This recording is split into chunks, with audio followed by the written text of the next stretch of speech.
Hello everyone, আসসালামু আলাইকুম।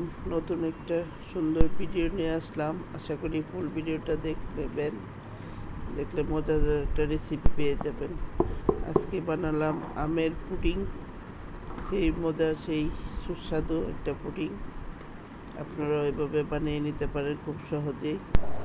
প্রথমে আমি 2টা আম ছিলে ব্লেন্ড করে 2 চামচ চিনি দিয়ে ব্লেন্ড করে জাল করে নিলাম। তারপর এটা তো জমাট বাঁধতে হবে, তাই আগার আগার পাউডার দিয়ে দিলাম 2 চামচের মতো ঠান্ডা পানিতে গুলে। এভাবে একটু আগার আগার পাউডারটা দেওয়ার পরে একটু বলক উঠিয়ে একটা পাত্রে ঢেলে নিলাম। তারপর এটা ঠান্ডা হওয়ার জন্য রেখে দিলাম। ঠান্ডা হওয়ার সাথে সাথে এটাও জমে গেছে একদম পারফেক্ট সুন্দর করে, মাশাআল্লাহ। তারপর কিউব কিউব করে কেটে নিলাম। অনেক সুন্দর হয়েছে এটা।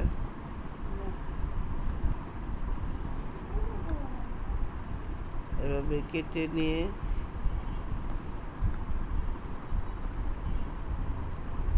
তারপর একটা সাইডে রেখে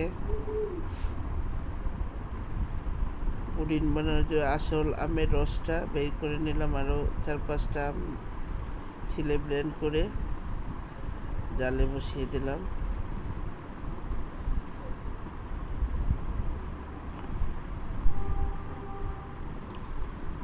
এটাও চিনি দিলাম, সাথে পরিমাণ মতো চিনি দিয়ে জাল করে নিলাম। তারপর আবার আগার আগার পাউডারটা ঠান্ডা পানি গুলিয়ে দিয়ে দিলাম।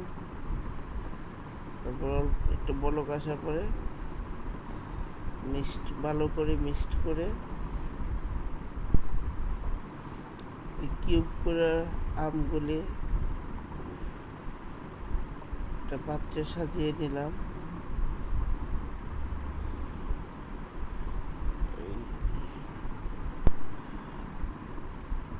তারপরে আমের রসটা এটার উপর ঢেলে দিলাম।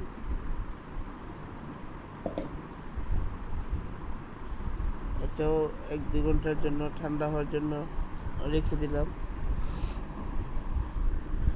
ঠান্ডা হওয়ার সাথে সাথেই জমাট বেঁধে যায়।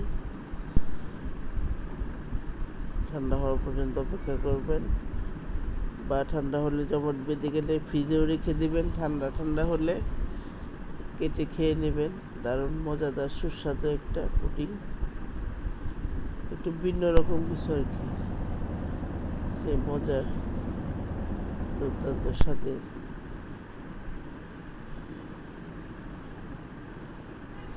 আমার পুডিংটা সেই সুন্দর হয়েছে, আলহামদুলিল্লাহ।